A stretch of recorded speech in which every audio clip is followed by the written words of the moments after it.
on the blackout. Stage 4 at the moment, by the way. It's stage 4, and yet you're still paying for your electricity. How angry are you about that?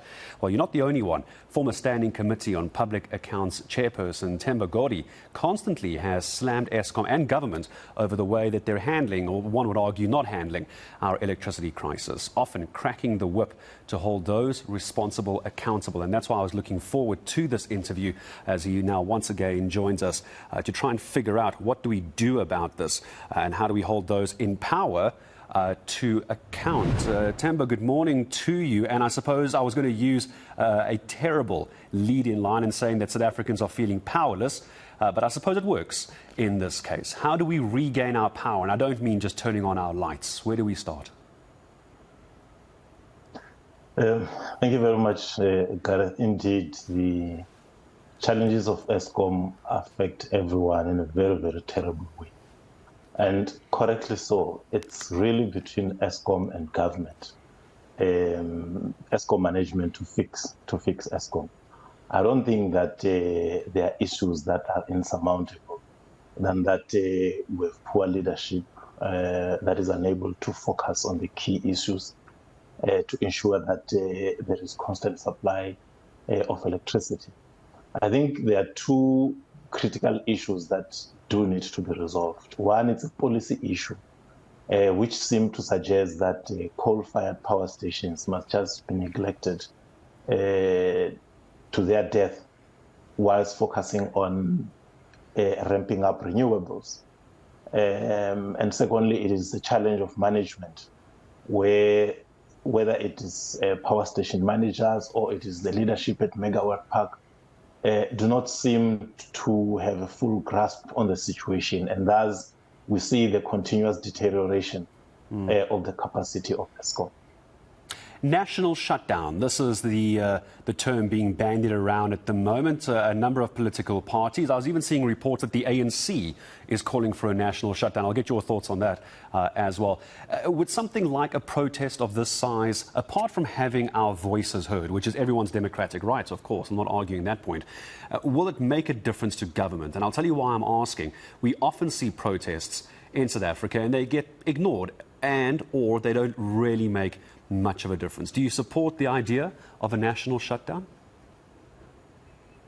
Well, look, Gareth, I do think that the country does need to express its displeasure very forcefully at what is happening.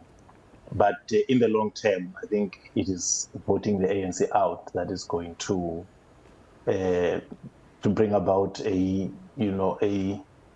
solution. It is unfortunate that a culture has set in under the ANC that if people are to be heard, they must go onto the streets. And the more they damage public property, that's when they get listened to. Now, you cannot build a country with that kind of mindset. But we also need to say to our people, it is possible to have a government without the ANC. There will be no collapse, there will be no chaos. Because once people believe that you can't take out the ANC, then the only option for them is to be violent towards the ANC so that it can change. But the reality is that things have just deteriorated. Whether you're talking about Eskom or you're talking about Transnet, you're talking about the post office, or you're talking about any other public entity, things are just falling apart all around, clearly demonstrating that the ANC is really failing to manage the affairs of the country.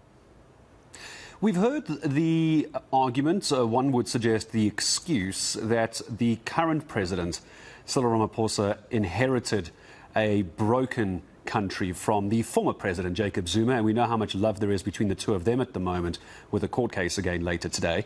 How much of an excuse is that? I mean, can Cyril Ramaphosa, as the country's president, keep replaying that old record and saying, I inherited a broken country during the Zuma years? That still hold water for you?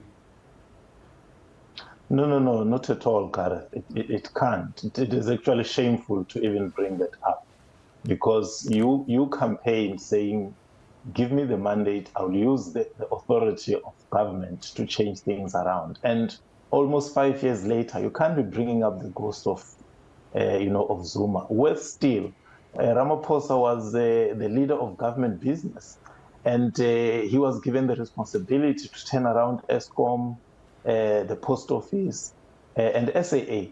And all of those have failed. They're falling apart. So the Zuma-Gupta argument can no longer hold 4 or 5 years down the line. I think people who give excuses are people who clearly are failing to discharge their responsibilities. Like I said, where we were 4 years ago and where we are today, it has been a deterioration all around. I mean, look at the schools. What I gather is that, the exercise packs given to school children this January, it's few books compared to the normal, and even the pages are almost half of what they were. And clearly it means that parents will have to buy books somewhere along the line during the course of the year. And you can't say Zuma gave me a broken year for a broken country for all of this. I appreciate your time, as always, Themba, and thanks for coming on this morning. Former Scopa chairperson and APC leader, of course, Themba Godi joining us. Do you agree with what Themba had to say? Or, as always, it's an open line. It's your show. You can tweet us at ENCA. You can send us a Facebook post, or Facebook message, rather, as well. The Facebook page you're looking for is ENCA News. Thanks again to Themba Godi.